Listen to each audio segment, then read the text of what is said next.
Well, good evening, folks. Welcome to our webinar this evening. We have Fernando Falomir presenting. The title of the webinar tonight is How to Determine the Carrying Capacity of Your Ranch. I want to introduce Fernando to you, and then I'm going to turn it over to him. Fernando joined Understanding Ag a little more than a year ago and has become a vital member of our team. He is an incredibly knowledgeable individual and a deeply experienced individual, and I think that you'll discover that this evening in his webinar. Fernando is a fifth-generation cattle rancher from Chihuahua, Mexico, and I really identify with that since I'm a sixth-generation family farmer as well. He is a super smart individual, evidenced by the fact that he studied biogeochemistry at the University of Colorado. I even have a hard time saying that, Fernando. But so he got involved in holistic management in 2004 when his father took over the family ranch, and as Fernando states, that is when his real regenerative ranching education began. Now, what he discovered was that after several generations of poor land management, the ranch was pretty much a degraded, unproductive piece of land. And much of its topsoil had completely eroded. The water cycle was broken, and heavy desertification was, evident.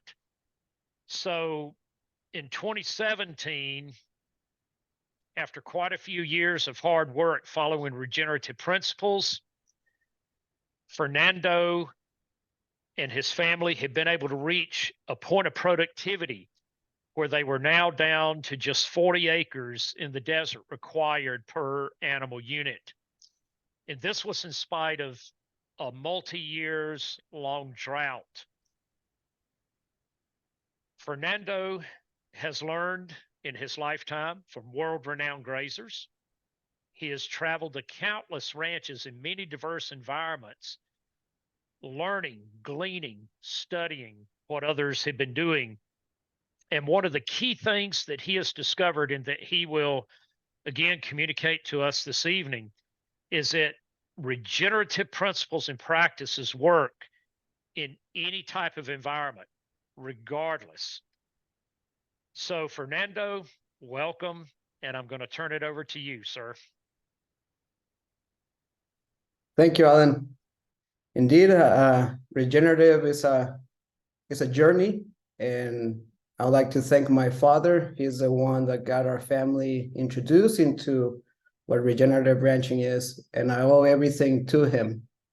I think he is joining us tonight, so I hope he enjoys what I have to show.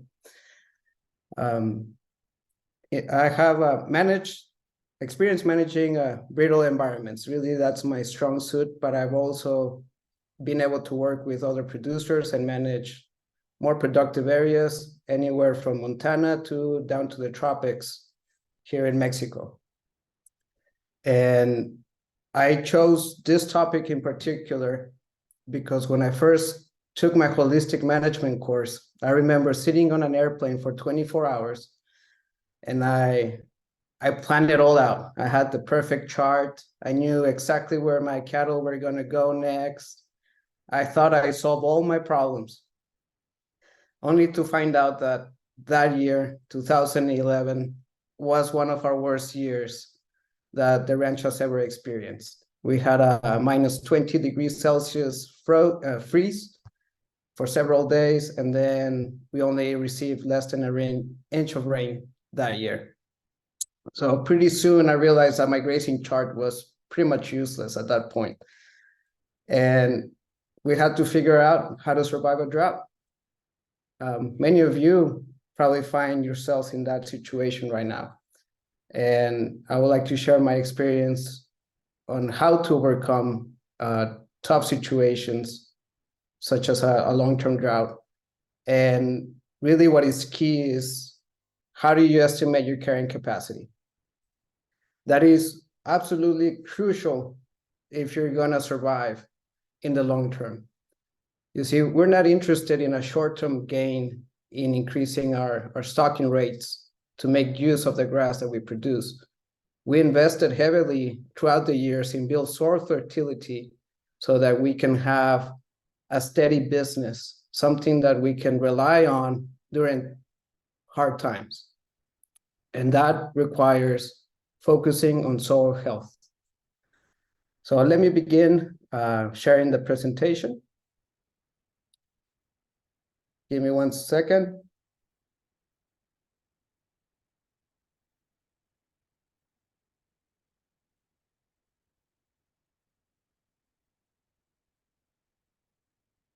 So how to determine the carrying capacity?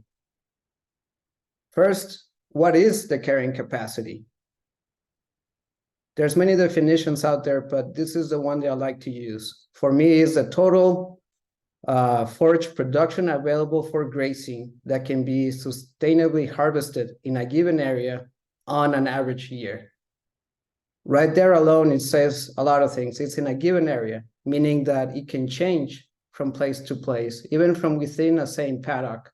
You're going to have different grass production happening. And more importantly, on an average year. Well, what is an average year?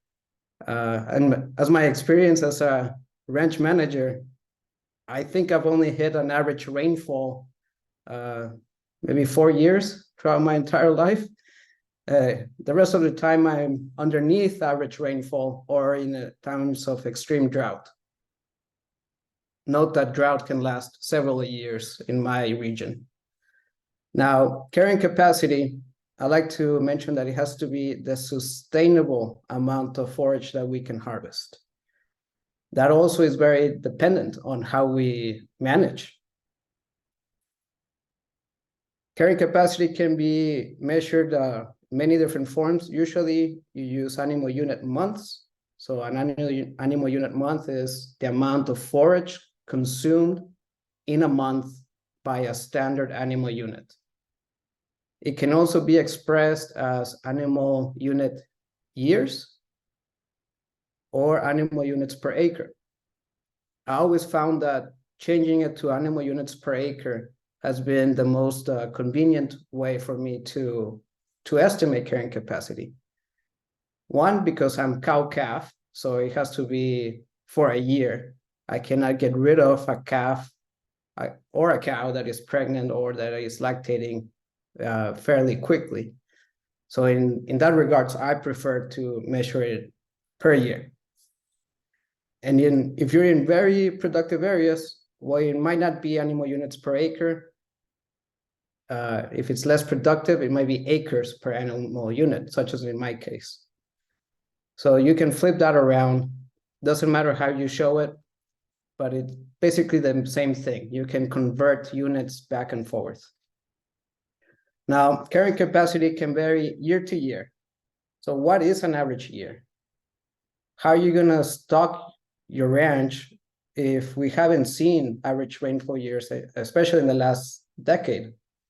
Many of you can attest to that moisture events are becoming less reliable, and that makes it more difficult to estimate a carrying capacity that is sustainable. Second is carrying capacity can vary seasonally. So even in an average year, just by changes in environmental factors, you're going to have a seasonality to your carrying capacity.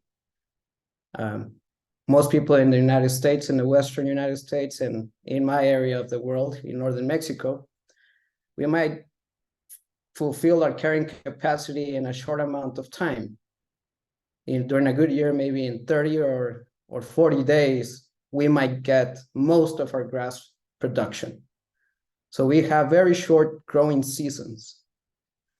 If you go to the tropics, then your season is not going to be as dependent on temperature and moisture, but rather on the amount of day length that you have. So your plants are going to behave differently, and even though they have the conditions for growth, they might not grow as fast. So there's going to be a variability in forage production throughout the year. And like previously mentioned, it will vary pasture to pasture. Factors affecting carrying capacity. Well, in essence, it's the four ecosystem processes. It's the energy cycle, the water cycle, the mineral cycle, and more importantly, diversity. So you see, if we have a degraded resource and we have a broken water cycle and mineral cycle, don't expect your carrying capacity to be doing much. You may be on an all-time low. And it takes several years focusing on soil health to reach a point that it can become a profitable business. And this is why we put greater emphasis into our soil health management practices, because in the long term, that's what's going to allow us to remain operating for hopefully for another few more generations in my family. Topography. Topography has a big determinant factor on your carrying capacity. Simply put, the steeper the slopes, the more inefficient water is, or the higher runoff coefficient you're going to have. And also, cattle might not be able to access it. So I'm not going to go too much into detail here, but basically anything above 60% gradient, you're going to, or percent slope, sorry, you're going to run into trouble. Meaning you're going to end up overgrazing your lower pastures before your cattle can start working your higher areas. Grazing distribution and efficiency. So here we have two different concepts. Grazing distribution is what percentage of your land can you actually graze? And then the second part is the efficiency. How much of that forage are you actually consuming, or how much is it going for energy expenditures if your distance to water is really far? So we focus a lot with our grazing plans with our clients to make sure that we have an efficient grazing distribution and grazing efficiency, because that's a big determining factor in your carrying capacity. Many of you probably noticed this year during drought that you did have the grass, you just didn't have the water to utilize that grass. So it's very important to have the right infrastructure in place so that you can utilize every single space of your property.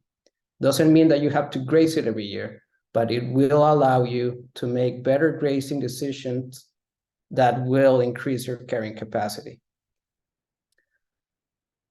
Another factor is environmental factors. Moisture, and more specifically, is how effective our moisture is. If we have capped soils and low animal grazing densities, then we know that our runoff coefficient is going to be very high.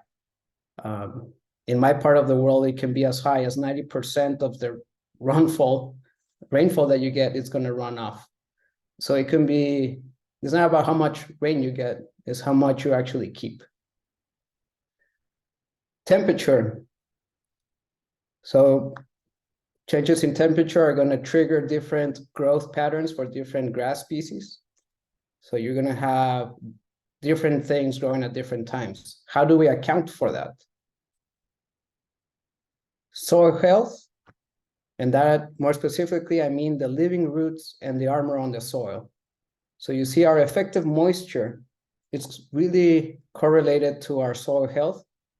And to be more specific, if we want to improve our moisture retention, we got to focus on soil organic matter. So we need living roots to put exudates into the soil so we get aggregation and we can increase infiltration. And second, more important, how much grass are you leaving behind on your pastures? If you're not covering and armoring the soil, you're going to have high temperatures and you're going to lose a lot of that moisture needed. So you might lose your chance for a whole year if you overgrazed too short and didn't leave enough armor. Finally, management. You can be in the most productive zone in the world, but if you're managing poorly, you're still going to have a poor carrying capacity. Now, there's some blessed areas in this earth where you can get away with a lot of bad management practices. But even there, there's always room for improvement. Now, if we view carrying capacity as the amount of forage we have available, our stocking rate, what is it? Is the forage demand given in an area for a specific amount of time. So on both of these, carrying capacity and stocking rate, we're taking a time factor into it, because we gotta know for how long do we have that forage and for how long those animals can remain in a place. Stocking rate can also be measured in animal units, animal unit months, or animal units per acre. If you're not familiar with animal units, it's the equivalent of a 1,000-pound cow with a calf by her side. If you don't like to use animal units, that's fine. I know many of the partners prefer to use total pounds of light weight. So instead of counting and converting the amount of animal units you have, you can just add the total pounds of lightweight animals, and you can pretty much end up with the same. It's just a different number. It doesn't matter what you use, if it's pounds of lightweight or animal units, or simply just head of animal, if you want to keep it simple. Just be consistent on the units that you use. And if you're going to go with something more simple as just the number of head, then keep track of the live weight of your animals, as this may vary throughout time as your genetics become more adaptive or you introduce other bloodlines to improve your genetics.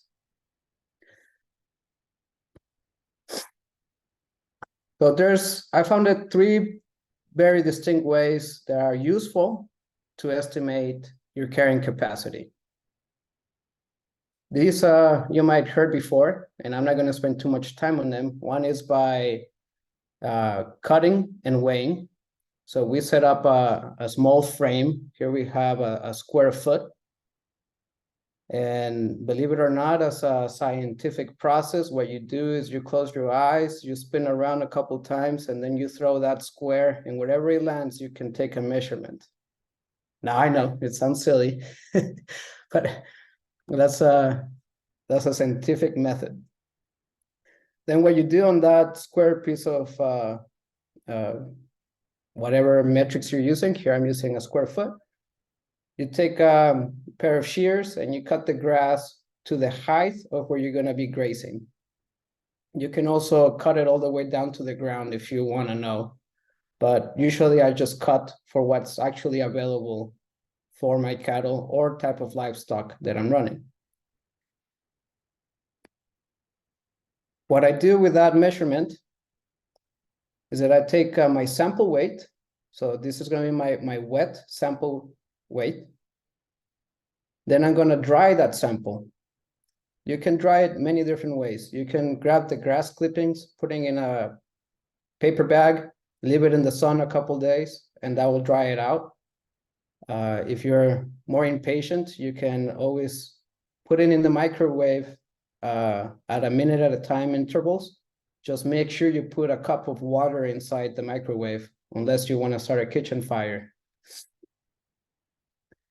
After you dry the sample, then you can subtract it from the wet sample, and you subtract the container weight, and you end up with your dry matter weight.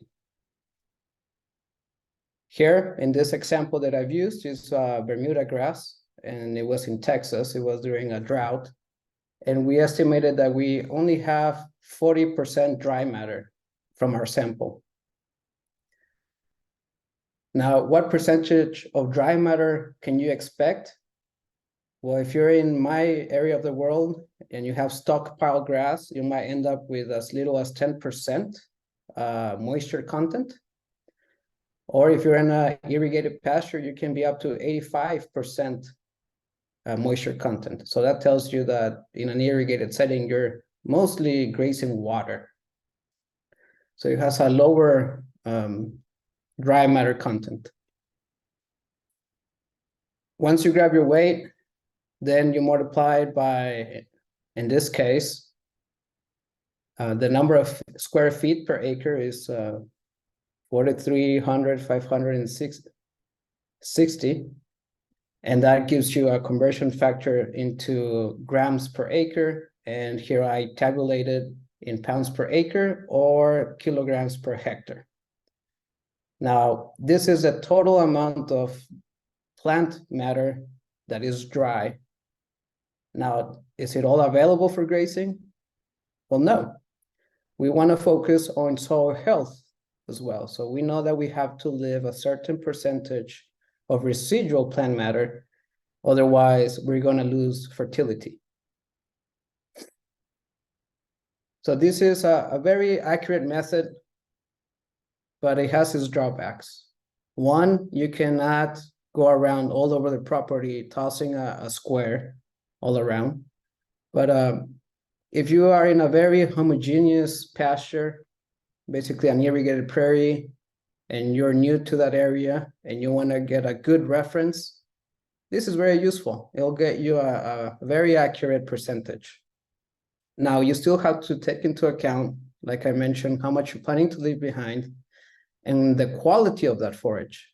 I will address the quality of the forage later on, so please bear with me.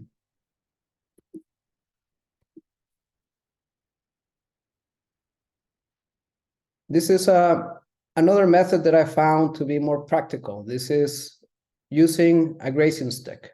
So a grazing stick is nothing but a stick. It's not for beating people. It has markings. Here it's intervals of 1 inch. Here we can measure that the forage in this situation is about 32 inches in height. Now, when we use a grazing stick, we want to walk around our pasture and measure different areas so that we get a representative measurement. So we want to measure how tall the leaves are on that plant that we're on the average plants that our cattle are grazing. So we got to get the vertical height. And then we also got to estimate our stand density. So how many plant units we have per given area. Now, this is an example we estimated using a grazing stick this summer during one of our SHA academies. And we have a very diverse native prairie. There's some introduced species. There's some clovers. It's a very diverse pasture.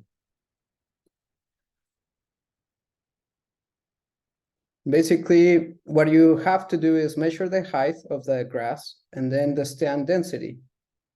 So here we have 90% stand density. We can roughly estimate 300 pounds of dry matter per acre. If our stand density is 80%, well, then we're going to use 200 pounds of dry matter per acre. And if it's even lower, at 70%, we're going to have 100 pounds. So if you feel like you're writing this down, please don't. I'm going to share this Excel sheet with everyone so you can type in your own numbers and play around with it a little bit. But I want to just go through it so you see how it works. So we have our grass height at the top. We determined a stand density. In this case, I estimated it to be 80%. So we multiply the height times the stand density, and that's how we're going to get total pounds of dry matter per acre, which is this 6,400 pounds we got at this measurement.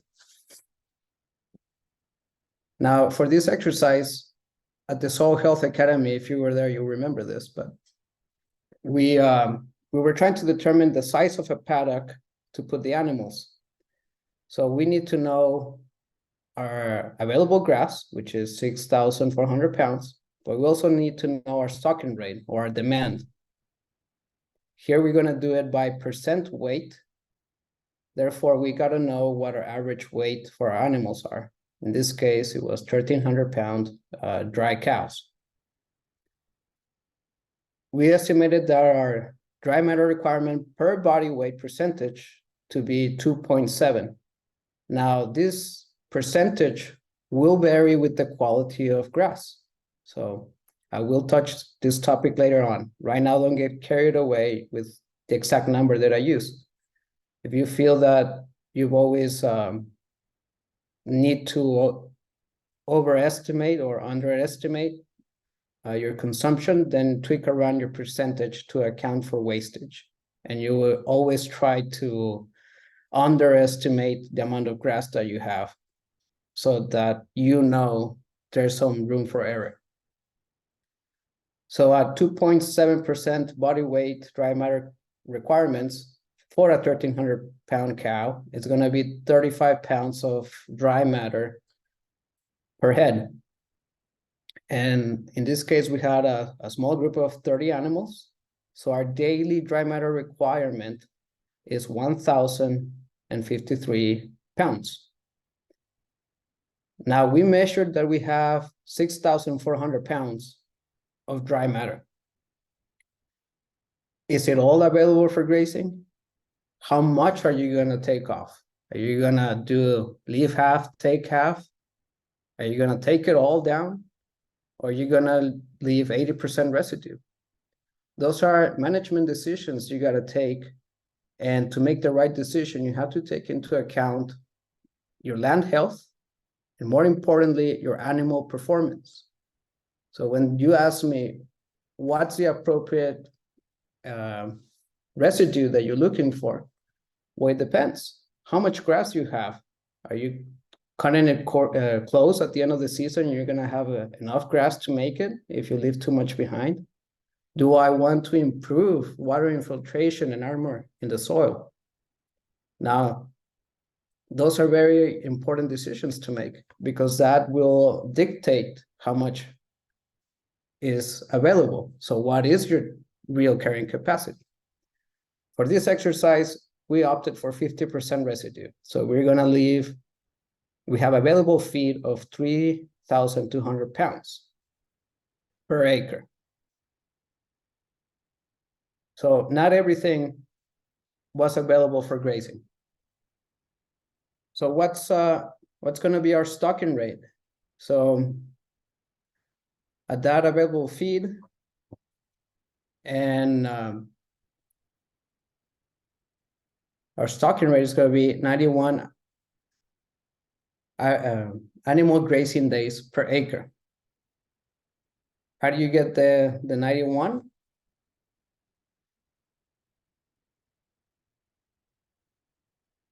So you're gonna take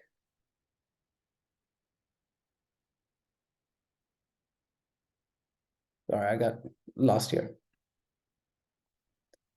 So we're gonna take our available feed and we're just gonna divide it by our requirement per head. So if we have 3,200 pounds of available feed divided by 30, and we're gonna average 91 head per acre. So that means that that acre of land can sustain 91 head per 1 day. Now, if we only have 30 animals in that group, that means that 1 acre should last us for about 3 days. So that's a very productive rangeland. How do we put it into acres per AU? That will be the equivalent to 4 acres per AU. If you see AU without any connotation afterwards, it usually means that it's for a year. So 4 acres can sustain for a year. So that's this is a very productive pasture.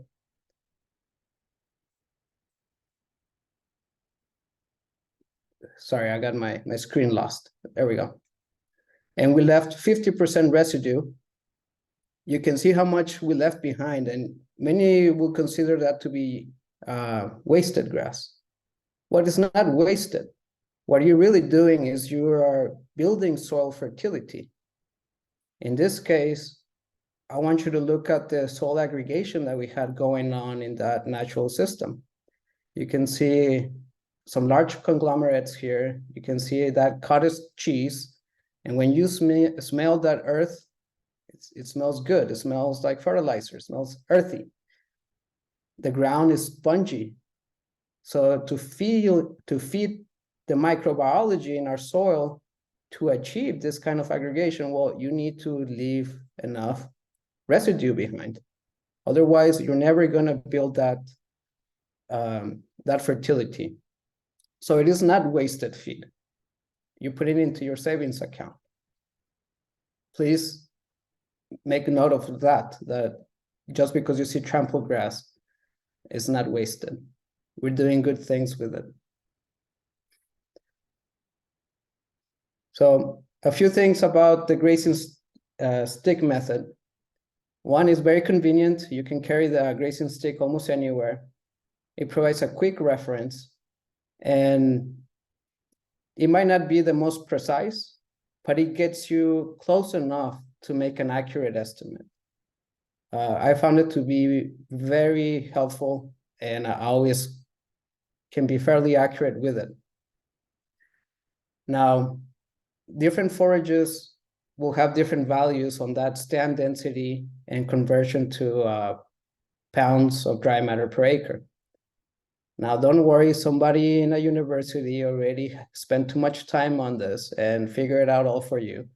So you can look up at tables on the specific forages that are out there to get a closer value. For example, got this from a book that Alan here wrote, Before You Have a Cow. And you can have different grass species with different stand densities. So look them up at a table. There are some out there for your area. Somebody already did the legwork for you, and you can get a closer estimate. So that's our two very methodological methods of estimating carrying capacity. They're cumbersome, they're inaccurate, and every time we try to estimate something that is measurable, you best be assured we're going to make a couple mistakes. But are we going to measure carrying capacity in something like this? I mean, I can toss a square around all over the place and not hit a single plant of grass here. And I may have to walk a couple miles with a grazing stick. So there's limitations on how you want to do this. I found it the most practical, foolproof, that takes into account all other variables is through experience itself. So if you logged in thinking looking for a silver bullet, I hate to break it to you, it doesn't exist. It involves observation, consistency, and good judgment. Here we have a lot of grass, but very poor quality grass. How are you going to take that into account in your carrying capacity? Because it's going to affect you. You can graze it, but your animals are not going to be too happy. So what I found it is estimating by trial and error. So no matter how diligent we are, we're going to make mistakes. And we have to make daily adjustments to the paddocks we give to our cattle. It's an ongoing thing. If you're not out there observing every day, you're going to make mistakes. What I find it is, what if we let our cows do the thinking for us? If you are a good stockman, you will know when you're making a mistake. Those cattle will tell you if you're observant, if what you're giving them is not good enough.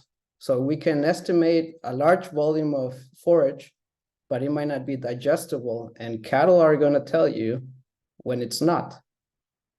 What I look for always is the left side of the cattle, where the rumen is, that rumen needs to be filled out at the end of the day. If at the end of the day, the cow did not have its fill, it means two things. Either you didn't give enough forage, or the forage that you gave, it's not being able to be digested by the animal fast enough. Therefore, the animals cannot get the nutrients that they need, and they're going to suffer animal performance. But if you're out there observing your cattle, you best be assured you're going to end up making the right decisions more often than if you remove yourself from that observation. So how do I do this estimation? By trial and error, is put your cattle in a known paddock. So this is my actuals for my ranch. Here I have all my paddocks. The names are in Spanish, yes. I put the size of my paddocks. I converted in acres.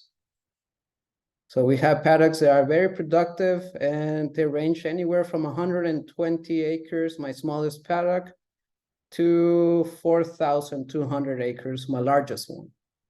Reason being is topography. My broken terrain, it doesn't pay up to break it up into smaller pastures, not yet. I always make my pastures, I size them as my carrying capacity increases. So I'm always going to focus on my most productive land first. What I did in each paddock is I wrote the animal units that were there for that amount of time. So there were 480 cows for 10 days in this pasture. And I do it on all my pastures. So every time a cow goes into a new pasture, I try to track how many days and how many animals went in there. From there, you multiply the amount of animals by the number of days they stayed, and you get your animal unit days. So these are how many animals grazed there in that paddock. So I could have had 480 cows for 10 days, or I could have 4,800 cows for 1 day. So how we use our forage also plays a very important factor. We can use it throughout the year, or we can use it all at once with 2 or 3 times the amount of livestock.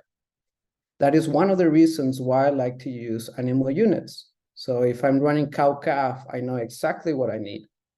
But if I want to switch to stockers, then it allows for that conversion to happen a bit more readily. Now the carrying capacity here in AUD, so animal unit days, if you divide it by 30.5, averaging 30 days or 31 days per month, then you get animal unit months.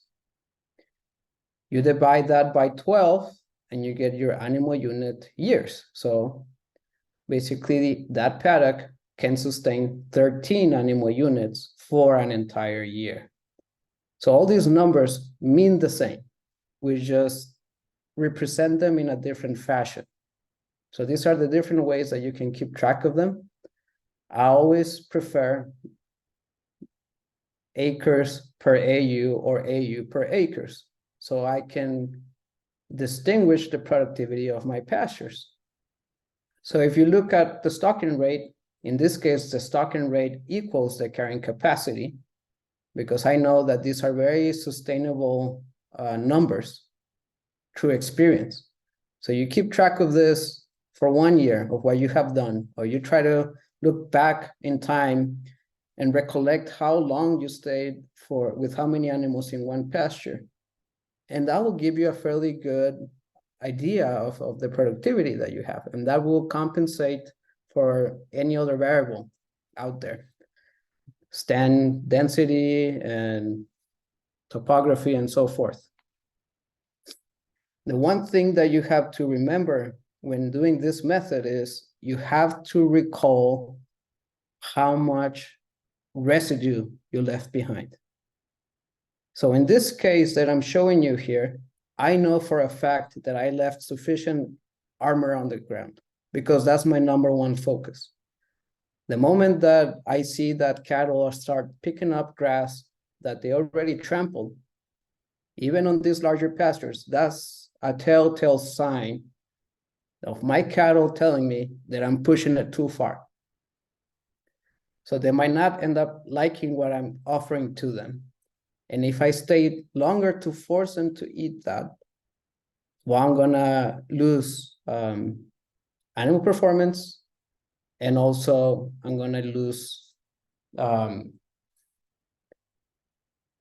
the amount of grass that I'm leaving behind.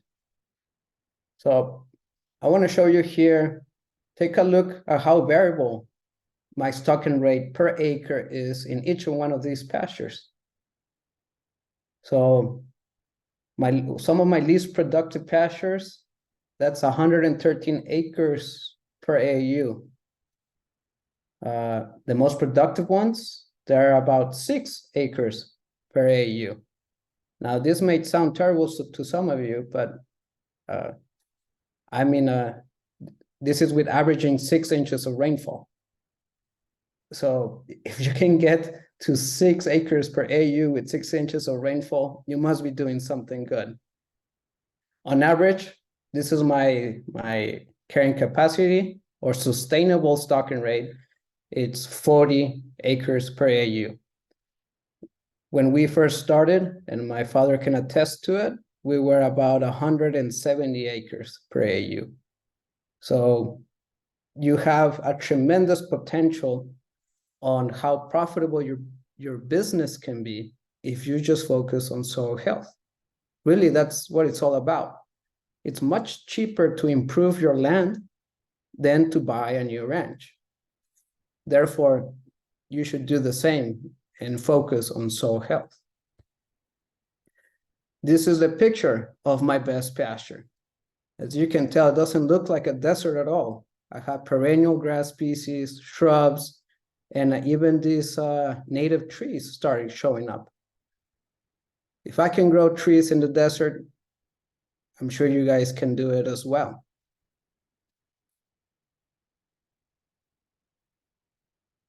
So we have to increase our carrying capacity by focusing on soil health. That's number one goal in estimating the carrying capacity. If every year, over and over again, you have to feed hay to get through the end of the year, up until your next growing season, I hate to break it to you, but chances are that you might be overstocked. And it's fairly common to see that. We always want to push the limit on how heavy we want to stock our land. And the consequence is that you're not going to make any significant improvements into soil health. I understand the pressure that we all have in trying to make a living, and it's a numbers game. But the biggest number that we need to focus on is not how many animals we can stock our land initially, but our margin. So what's our margin per unit for each animal that we have? So if we can create a management system that allows us to carry the most animals that we can, while at the same time minimizing the amount of hay and supplement that we need to give, that's where we're going to find our highest return. That's when we're going to be the most profitable. So I urge you to do your numbers and take into account what it takes to grow that hay or to purchase that hay, what it takes to put it out there in the field. So you're going to need to invest in tractors, machinery, and time. If you're not considering all of those and the opportunity cost associated with those things that you need, then you're not getting a clear picture. I can almost guarantee that I haven't seen a situation where grazing and stockpiling is less profitable than feeding hay. I just haven't seen it. You're not going to beat Mother Nature at its game. It is best to focus on these soil health principles and let your cattle do the work for you. And this is how it all really starts. Here we have a very degraded landscape. Hardly anything is growing where we have lost our seed bank. But here we have a manure patty from a cow. And from it, that cow harvested seed and forage from other places in the ranch, and really matter is not created nor destroyed. It simply is redistributed. And that's the effect that our cattle have in the landscape. If I can show regeneration in one picture, this is it. This is what we're trying to do at a global scale. and it works. And it's cost effective. And you don't need seed and you don't need machinery. And if you're a good manager, you can get by without hay. Now there's some regions in the world where you still need to feed some, but as much as you can minimize, the less amount of inputs that you have to give to your cattle, the more profitable you are going to be. Here I want to show our management, how it affects us.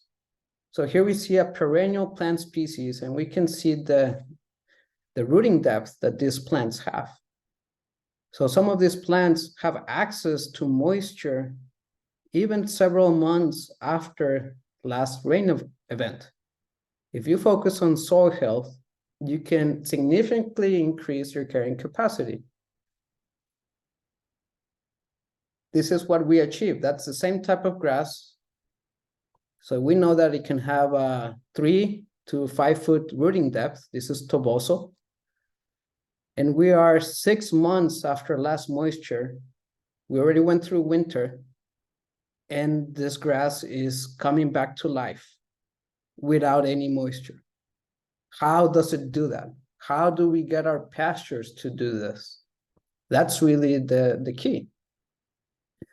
So we want to give always sufficient recovery for our plants to recover from a grazing event before regrazing. And by doing so, we promote healthy root structures, and we improve the aggregation in the soil, and it retains more moisture, and the grass will perform even without the presence of it. So you can store all that moisture on the ground.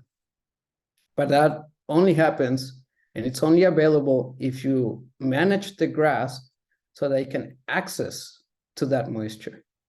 If you're constantly pushing the limit of your stocking rate to your carrying capacity, you're never going to see this. And if you don't allow for that, you're always going to be operating at a higher risk. That's just inevitable. Another factor to consider, it's the quality of your grasses. So here I even dated this. So this is in 2018. I had a fairly good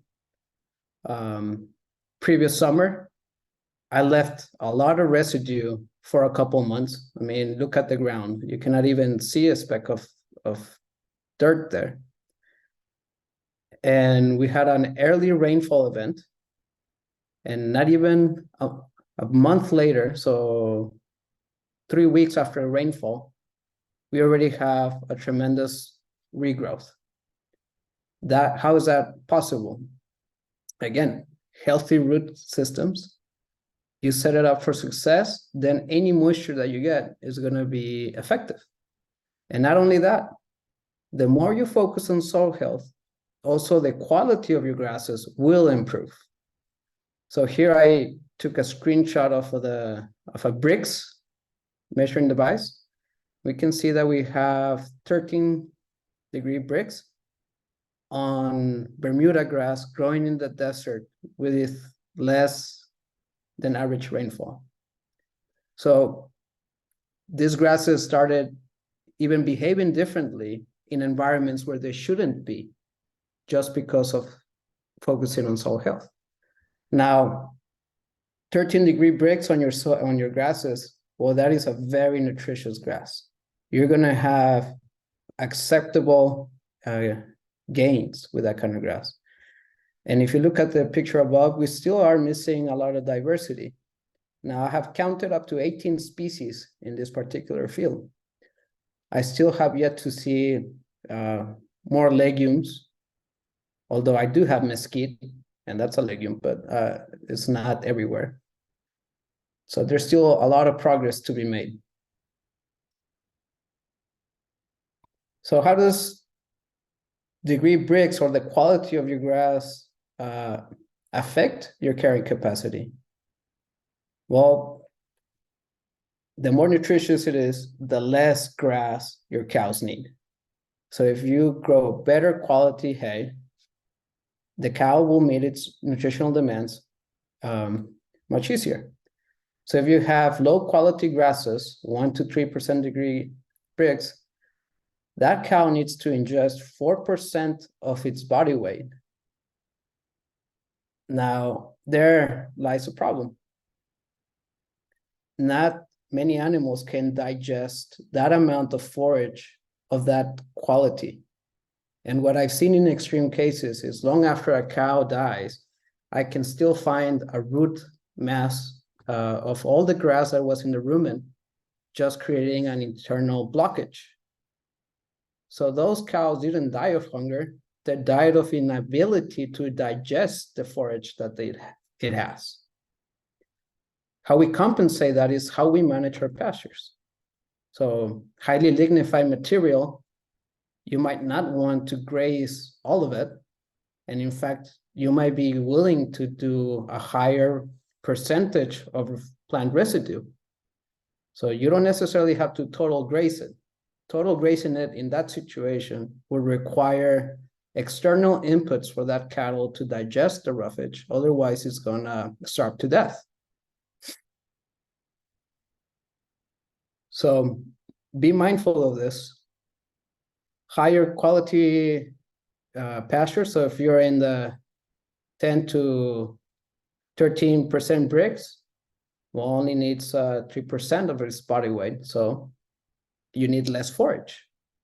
If you get anything higher, then you can get to 2.6% and so forth. So the quality of your forage matters.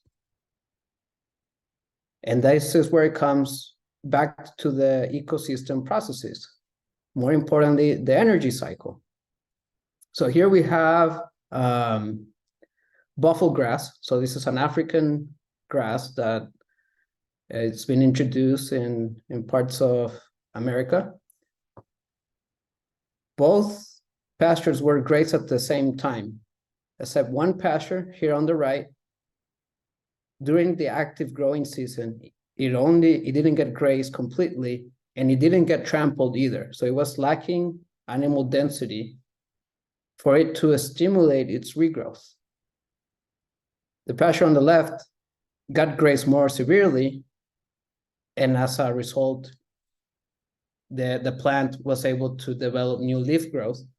And the picture here on the left was actually feeding the soil microbes. Here on the right is not. So how are you going to use the plant species to your favor? What plant species are you going to use to estimate your carrying capacity?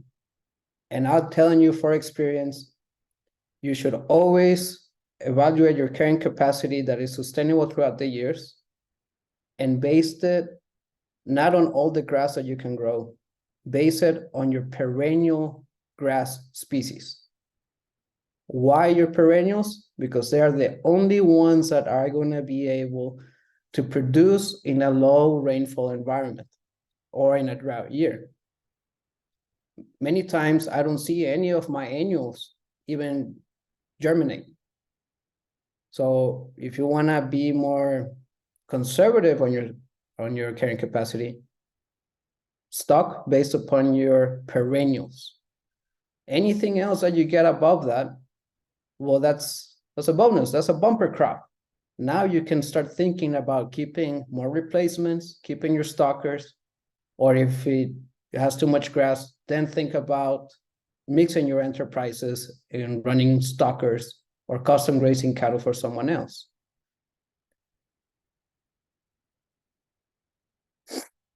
Here, I have a situation where I stockpile for a whole year. So I mentioned this earlier. If you are not stockpiling to last you through the dormant season and well into your next growing season, chances are you're overstocked. But you're going to run into this problem.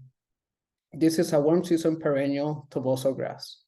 It already went through its maturity cycle, so it's highly lignified. Right there, you can tell by the stem to leaf ratio, there's actually some curls there. That means that it got properly grazed the season before, so a year earlier. and whatever got to regrowth was a higher quality. So already right off the bat, I know that that grass has better nutrition than most others that did not get grazed that previous season. The other thing that you have to do in conjunction with your ability to use these grasses is that you need to have adaptive genetics to go along with the management. If you do not have adaptive genetics, then you're going to be highly reliant on external inputs. So in this case, as land health improved, as my ecosystem function got restored, it all improved as well with animal genetics. This is one of my replacement heifers, and notice something from these two pictures. It's the phenotype. This is what a grass productive animal should look like. Hormonally balanced, looks like it's walking downhill, a huge belly to be able to digest all that lignified material. So you cannot force yourself into a grazing situation if you don't have the right animals. This leads to another question. How are we going to manage our stockpile to increase carrying capacity? So we have to stop looking at how our grass grows. If we focus on diversity, what we're going to get is multiple species growing at different rates throughout the year. Okay, so this means that in the spring, you can get some forbs and weeds coming really early on. Then as snow melts and temperatures start increasing, you might have your cool season grasses starting to wake up and take off. Then later in the beginning of summer, your warm seasons are going to take off and start producing. And then it gets too hot for your cool seasons and your biennials and your forbs, but your warm seasons perennials might continue to produce throughout the summer. And then in the fall, once again, your annuals and biennials and cool season grasses might continue to take off once temperatures cool down. So how are we going to manage our stockpile? How are we going to manage our pastures to make the most use of what we have available? So we tend to focus our carrying capacity just on grass alone. But don't be fooled. We're not looking for grass. What we're looking for is nutrition, okay? You can have a lot of forage that is in poor quality and it will do you no good. But you can have maybe less forage that is highly nutritious and you can still meet the same objectives with better animal performance. Here in the desert, well, we rely heavily on forbs and mesquite.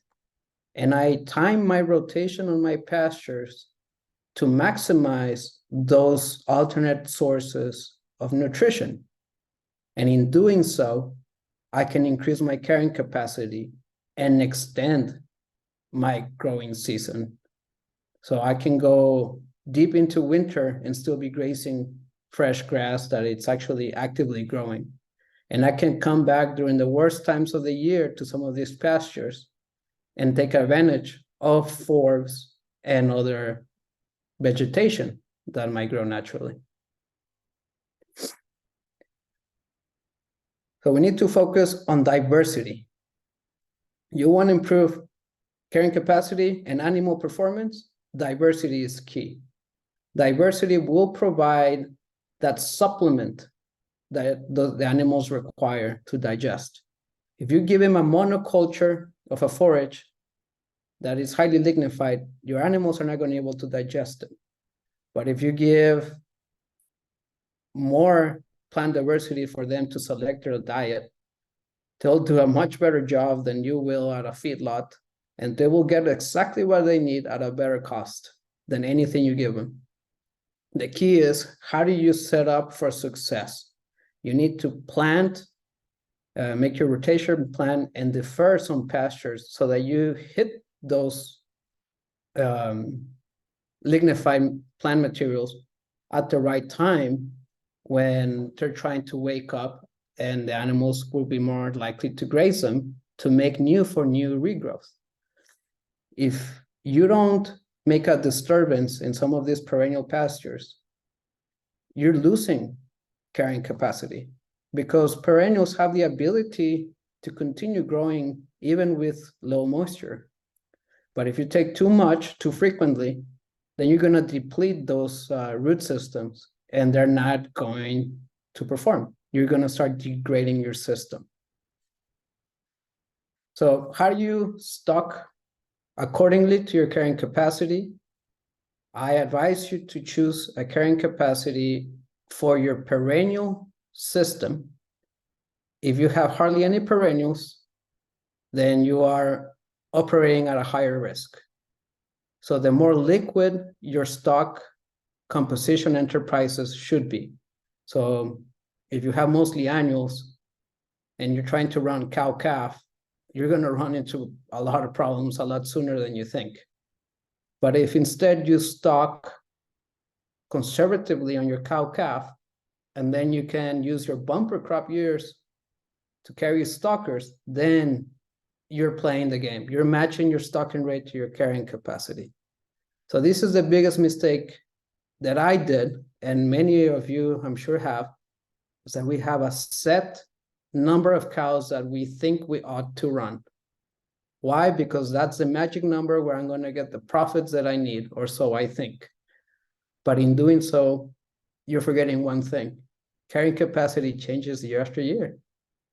So don't get carried away on that number, and actually focus on monitoring and observing what's actually happening. So I hope I said some things here that are useful to you. We're always available to answer more questions. And I will make that Excel sheet available for you guys, so you can manipulate some of the numbers and punch in your own numbers if you like.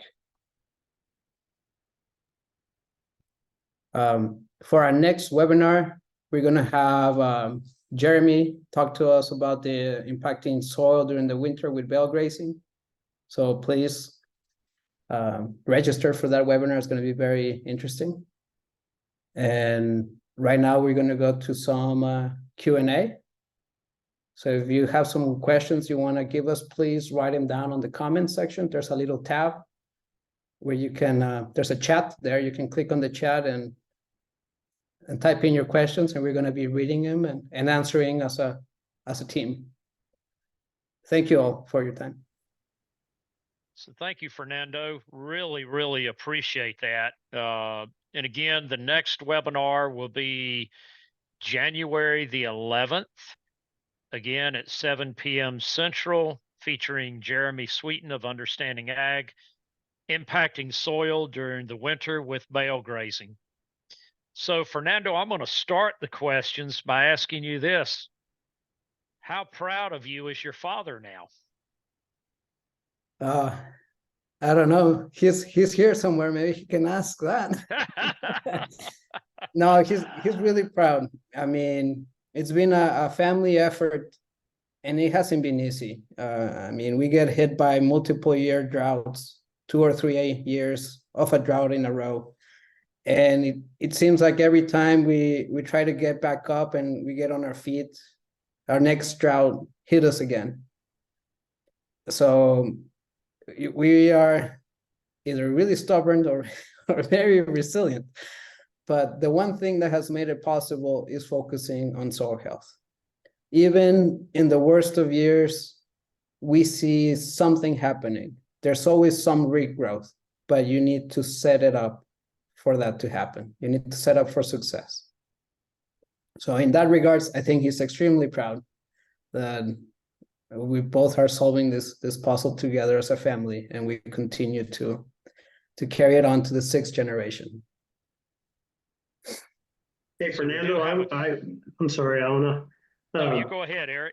Yeah, Fernando, I just wanted to jump in here real quick and say, you know, we have some good back and forths on rainfall compared to my area, compared to yours, but I would like you to touch on that. You know, I think sometimes people like us that are in more non-brittle environments, get 30, 40 inches of rainfall. We feel like we're different. But, after hearing you talk, the similarities and what happens in my area are so, similar to what happens there. And it's almost like we have green deserts. You have nothing, we have stuff growing, but it's monocultures. And so just wanted you, I know you've seen some of our environments. I'd like you to touch on a little bit how this, affects in more non-brittle environments, heavy rainfall environments, how the similarities are. Well, I think non-brittle environments are more susceptible to drought than we are. First of all, we have plant species that are way more adapted for adversity than you are. But second, it's a management issue, regardless of the amount of rainfall that you get. Now, the problem with areas that get a lot of rainfall is that you can get by with a lot of mistakes and not notice the damage that you're doing until it's too late. And also, your susceptibility for drought can be a bit more critical than we are. So we're used to not getting any moisture in a year. I don't start worrying until a year and a half into a drought when I know that, hey, we're in a drought. But I'm used to that. So I'm not, that doesn't affect me as much as some of these more productive areas that you go into a D4 drought within a matter of 2 months. Okay. So you have to be okay with some of these pastures to get ahead of you and to lignify in a sense, because you need to have a stockpile. Now the question, and this is for both of us, because I share the same problems in the tropics here in the desert, but what we have in reality is that I have that explosive growth in a short amount of time. So I'm left with thousands of acres that are just lignified. So how do we manage that lignified material without animal performance? So if one, we have to be okay with those pastures getting ahead of us and stockpiling. And then how do you manage the stockpile to, one, guarantee armor on the soil, and second, meet animal performance? Yeah, in the southeastern portion of the U.S., people often believe they're in a drought after just 2 weeks of no rain. So we do have a question here, Fernando. It says, in your example of estimating dry matter forage requirements for 30 head, you figured out that 1 acre would carry 90 head or 0.33 acres per day for 30 head. When do you decide to give the 30 head 1 total acre for 3 days, or move them every day and give them 0.33 acres? What observations drive the everyday moves versus more days on the same total acre? So to not take too much time, the higher your grazing density, so the tighter your grazing, the more you can control your grazing to trampling ratio, or the more efficient your harvester machine can run. So really it comes down to grazing efficiency and animal performance.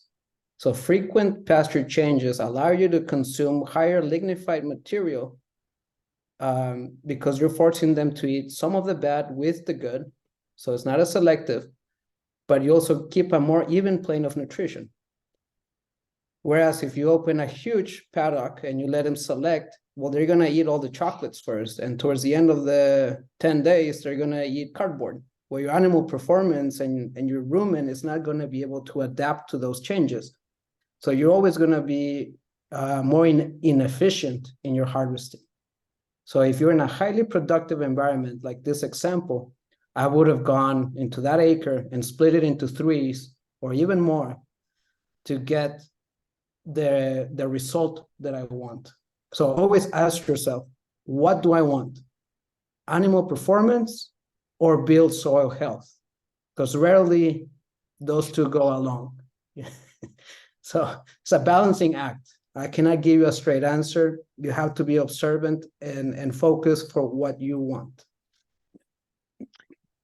Thanks, Fernando. The next question is from Calvin, and he says, I was wondering what your feelings are on the subject of adding range mineral until plants get healthy.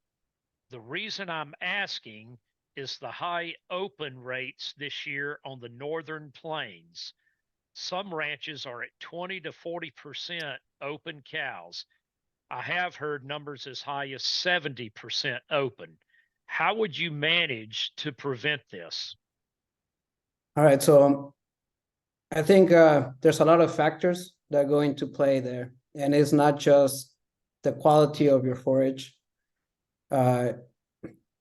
Progressively, you're going to build a mineral cycle that is healthy. So your biogeochemical component is going to work more effectively the more you stick around with regenerative principles. I think what happened this year is that there was a lot of moisture and a lot of rapid growth, and grass got ahead of many producers. That's something I deal with nonstop. How to combat that is maybe some of those pastures you could have grazed twice when you have ample moisture. Here in the desert, you can stay on optimal grazing growth, but only once every 10 years. You know, I've had pastures that I grazed it 6 times in 1 year, but it wasn't an exceptional moist year. And by keeping vegetative growth more active, you have living plants with active photosynthesizing actively. So they're pumping more carbon into your soil. So you're going to improve the mineral cycle if you stay with that growth. But it's a high risk strategy because you don't know when that growth is going to all of a sudden come to a halt. So you have to be wary when you try to graze a pasture more than twice a year. If conditions are right, yes, absolutely. If not, always play it safe and stockpile. And until you can build your diversity to give you those minerals that you need, yes, you will have to supplement. I'll make a comment on this as well. We have definitely noted this and have had a lot of people talk about, you know, the much higher rates of open cows in 2023 compared to other years. Certainly, this was a very challenging year from a weather and temperature perspective across many regions of the U.S. We've also seen herds in the southeastern U.S. that has significantly higher open rates. Now, that being said, this really drives home the point that we must be doing a better job of selecting epigenetically for our livestock. Cattle and other livestock species that are much more highly adapted to our environment and are much more resilient. Part of the reason that we are seeing this year, when particularly in a year when we had the weather challenges, is that too many ranchers have spent too much time selecting for what they consider to be the best EPDs, in breeding values and those types of things, and they have selected for cattle that can do okay when you have good conditions, but when you have challenging conditions, those cattle fall apart, and that's a big part of what we're seeing now. So be sure and pay attention to epigenetic selection and not just genetic selection. Fernando, the next question is from Andreas, and the question is, in grazing 1,000 sheep that are very selective, how do you gauge stocking rate to estimate carrying capacity and still leave enough to promote ground cover without growing more undesirable vegetation? Okay, so when we went into the animal units, standard animal unit, you can convert stocking rates between cattle and other species. Somebody in a university already spent too much time studying that, but that you can convert it into other species of livestock that way. Now, if you're having issues with selective grazing and all that, it depends on a lot of factors, but usually I like to keep in my herd different classes of livestock.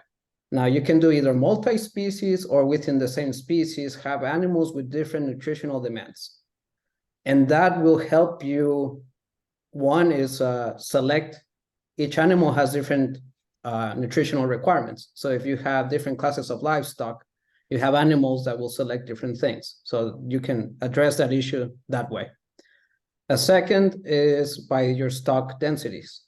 So it's not just your stocking rate and carrying capacity, but how tightly are you running those animals? And second, you have to be okay with having some undesirable species coming into your paddocks. That just opens the room for biodiversity to come in. If you persistently are seeing weeds coming up, well, that's a sign there that either you have compaction, waterlogging, or a mineral deficiency of some sort. So not always it's bad management when you see something like that. On contrary, I get excited when I see a bunch of weeds starting to come up when I had bare ground, because that's an improvement at that point. So be mindful on how you're reading the situation. It might not be as bad as you think. Absolutely. Any other comments from any of our panelists? Okay, certainly I agree, Fernando. Anytime we see what we may term as weeds or undesirable vegetation, it's growing there intentionally to heal something. So we have to understand that and recognize that. And the fact of the matter is, the vast majority of these plants that we may call undesirable vegetation are actually pretty highly nutritious and loaded with phytonutrients. And so, if we can graze adaptively to encourage our livestock to eat that undesirable vegetation, again, what we call undesirable, then oftentimes they will perform quite well. And that vegetation often has quite a bit of medicinal value and even anti-parasitic compounds in it. The next question is from Kent. And Kent asks, I still have a lot of grass available, but my cows are starting to lose body condition. What should I supplement with? Well, don't go just jumping into supplement. Make an evaluation of how much forage you have available and try to estimate if you have enough to get through the dormant season until your next growing season. If you have ample stockpile, then you might consider leaving more residue behind, because you might be forcing them to eat more lignified material and they cannot digest it. If that's not the case, if you do not have that forage available to be more lenient on your residue, and you have to force them to eat some of it, you can do different things depending where you're in your climate. You might want to split that grazing into 1 or 2 events. So don't force them to graze it all at once and come back at another time of year when that plant is trying to regrowth. And that might help you get the end result that you're looking for later on. And that might alleviate the need for supplementation by the second time around. If that doesn't happen, because there's nothing actively happening, then you do need to supplement, because your cattle obviously are struggling at that point. Anything that will increase the protein value or the energy value will help the rumen digest that lignified material. Yeah, so to your point, if you are in a situation where you have a lot of grass, but you're having to supplement because they're losing body condition, that tells in so Kent, I'm not aware of what type of grass you have and the level of diversity, but I would probably venture to guess that the diversity in what is available right now is probably not tremendous. And that's why your cows are starting to lose body condition. So as you build greater diversity in plant species, you will start to see better performance from your livestock, even on stockpile.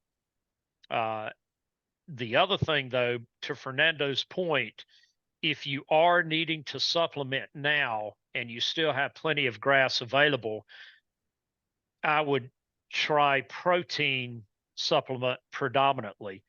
Additional protein, when you still have plenty of grass available, can help to extract more energy out of that grass.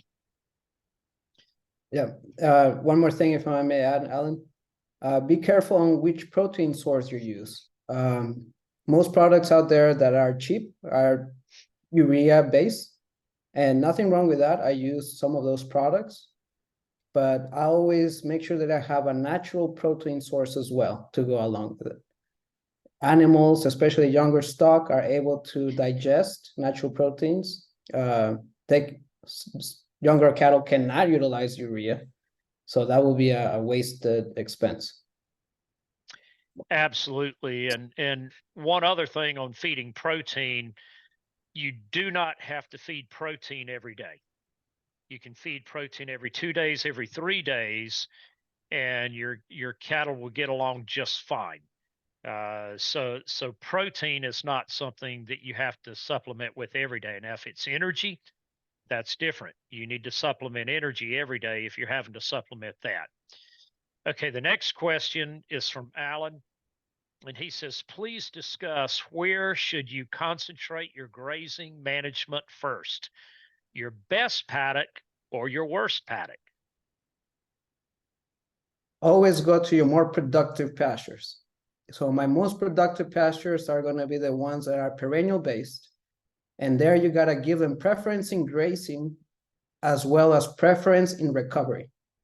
The reason for it is because they are the most productive pastures. Chances are they're a valley bottom or they get naturally flooded, irrigated. So for some reason or another, those plants have been able to be more productive. So if they're highly lignified and you're entering the beginning of the growing season with that old standing matter there, if you don't graze it, you're going to waste the opportunity to grow more forage. And therefore, if you don't produce that forage there where it can be relatively be grown, you're going to be grazing areas that should have benefited from extra recovery. So by focusing on your most productive areas, you can get more production out of your system and allow more recovery for the pastures that need it. But also, because it's the most productive of them all, if you're not sure of how fast your recovery is, you have to give those pastures preference in recovery. And then I would treat my more degraded pastures and sacrifice those, because I do not want to lose the fertility they already have in those powerhouses. If that makes sense. Absolutely. Your best paddocks are what we often refer to as biological hotspots. And you can absolutely use your livestock to transfer biology and diversity from these areas of biological hotspots to areas that are really needing the help. So completely agree. Always start with your best paddocks first and use your livestock to transfer biology and diversity, fertility into those areas that are not as good. The next question is from Cam. And Cam says, how do you think air quality affects cow performance? In Canada, we had multiple times and consecutive weeks of haze from fires that were thousands of miles away. Yes, we've had the question asked to us before, and we do see a loss in animal performance when animals are exposed to fires and a lot of smoke. There's not much you can do about it. It's out of your control. I would always just keep saying that you got to focus on animal performance at all times. Because even then, if it's struggling, you have to give your animals the medicine that they need, and that is true nutrition and it's true animal performance. So if you have a situation where you're not sure what environmental factor is going to affect you in some way or another, focus on nutrition. In some extreme cases, some of those animals do get permanent lung damage, and it's unfortunate. Yes, and this is a very difficult situation, and again, your livestock are no different than we are. Yeah, if we are consistently breathing in smoke and particulates, then we're much more likely to develop issues and lung damage, and it's exactly the same thing for our livestock. So we have absolutely noted, uh, you know, livestock that develop significant problems, and this is going to weaken their immune system as well, so that, as time goes by, if they're exposed to any pathogens, then they're going to be more susceptible. Yeah, and be mindful of your topography. You might be sitting in underneath a thermal belt, and then you might have an inversion, and you might be aggravating the problem even more. So if you're in such a situation, we'll seek ground that minimizes that possibility. Yeah, and we actually have had some clients that physically moved their cattle. They because of this, and they found some custom grazers out of these areas who could take their cattle for a period of time. So, when you get into this situation and it looks like it's going to be prolonged, this is certainly something else that you may have to take a look at, is trying to find a custom grazer elsewhere until the smoke abates. Okay, the next question is, when is the right time to let species go to seed and run their full life cycle and potentially benefit long term in pasture productivity? Or should we always be focused on managing for active growth and reduced lignification? No, we manage for what we want. And the problem with staying in optimal growing point is that you're going to favor species that are not necessarily native. And that will lead you into a wreck in the future. I'm telling you from experience, if you promote those grass species, they're there because they're invasive and they found a place to take hold. But if you promote actively vegetation of those species, you're also gonna lose some of your other natives. And your question is, what should I focus on? And it's your native grasses, especially the ones that are more drought tolerant and palatable. So focus on your perennials, on your native species, always. Absolutely. And if you're always managing for active growth and reduced lignification, that almost inevitably means that you're returning too soon, time after time after time, and you're not giving enough rest. And if you don't give enough rest, then just like Fernando said, you're going to actually reduce or narrow your plant species diversity. So it's going to work against you. And when you narrow plant species diversity, you're going to lower phytonutrient content. You're going to lower active microbial species in the soil. You're going to lower nutrient cycling, water cycling. You get into this sort of trap, so you have to make sure that you're using rest as one of your principal disruptions, and promote far more diversity. And as we promote far more diversity, a lot of these issues that we have simply go away.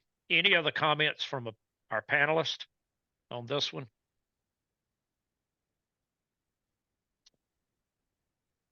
Fernando's spot on. Manage for what you want and go after your perennial species. in your environment. Thank you, Shane. Okay, Eduardo asked a question.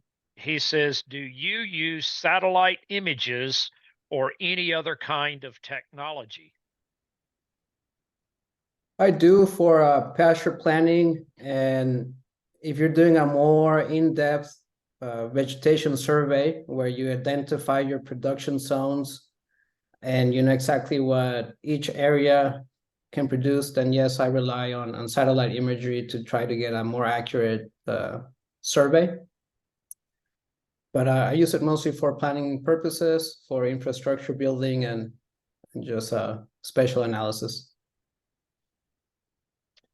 And we have quite a few clients that use different types of technologies, including satellite and drone imagery. I've used both of those myself from time to time. And then we have clients who are using apps such as Pasture Map or Maya Grazing to help them to keep track of things. Another good tool is Google Earth Pro that I've been able to use quite often. So, and you can even use that in virtual reality. So there's a number of technologies out there that are very useful, but the one thing that we always have to remember, never substitute a technology for boots on the ground observation. Technology is best when we merge it with the boots on the ground observation. The best, sorry, Helen. No, go ahead. The best technology is pen and paper and keep records of how many days you graze each paddock. That's the best one. Yeah. Absolutely. So the next question is from Josh, and he says, what are some of the more effective methods that you have to transition from annuals to perennials? It's a combination of things. The most important one is recovery. Recovery is a powerful tool. You cannot get that transition into perennials without formal recovery. Now, some of the perennial grass species may take up to 2 years to be able to be grazed. So as you're making that transition, you have to be wary of how severe you're grazing some of these pastures. What time of year are you grazing them? So if you're hurting those grasses at the most critical time, you might set them back instead of promoting them. So be mindful of the time of year that you're coming into those areas. By far, the most useful that I found is pasture deferral. So a combination of coming in, grazing it right, getting that trampling and effect, that animal impact, but then change the amount of recovery you give to those pastures. That will give you the most diversity. So that might include deferring it every year or every other year, or however you can manage. Absolutely. And I've actually had quite a bit of experience at doing this as well. What we like to do is, first of all, make sure that any annuals that we're planting are highly diverse. And then we want to make sure we're using really, really good adaptive grazing strategies to be able to elicit response from the perennial latent seed bank. And what we have found is that in that latent seed bank, we will monitor to see what is coming up in the annuals. And that helps us make our decision about when we can quit planting the annuals and transition fully over into perennials. So, any other comments from our panelists on this? Yes. So there's an order of operations on the succession of species. Perennials is higher up on the chain. This is what Alan is trying to convey. Not until you start improving the soil fertility will those species might show up. So be patient too. Improving soil fertility and biology, which also leads directly to improving soil aggregation and depth of aggregate. And one of the most critical things to eliciting perennial response is building depth of aggregate. You will not see a lot of these perennials until you build aggregated soil. The next question, Fernando, is from Bob. And Bob asked, is there a drone imaging system which can identify plants which are ready to graze and help time moves better? I doubt it. I'm not sure, to be honest, but I find that very difficult for a drone to still be able to capture that exact point when you ought to go graze. Boots on the ground. You have to be there and walk your pastures. If I find out that technology, I'll let you know. So I can give a little more insight into this. We have actually been in some conversations with 3 different companies currently that are using a combination of satellite and drone imagery to be able to discern plant species identity, plant functional group identity, the percentage of those in a given landscape, and how well they are recovering from a prior grazing. What I can tell you is that there's still quite a bit of refinement that needs to be made here. And that many of these technologies that are being used today were developed in Europe. And if for those of you that have been to Europe, you know, most of the pasture systems over there are fairly low diversity and mostly cool season. Yeah, and a combination mostly of grasses and legumes.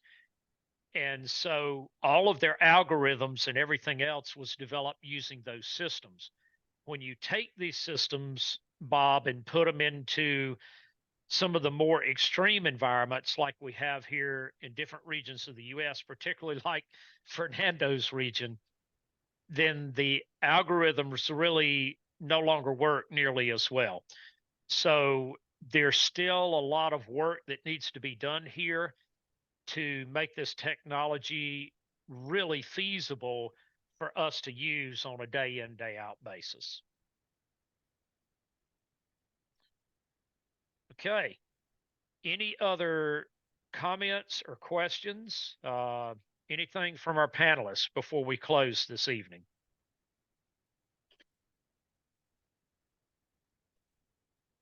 Okay.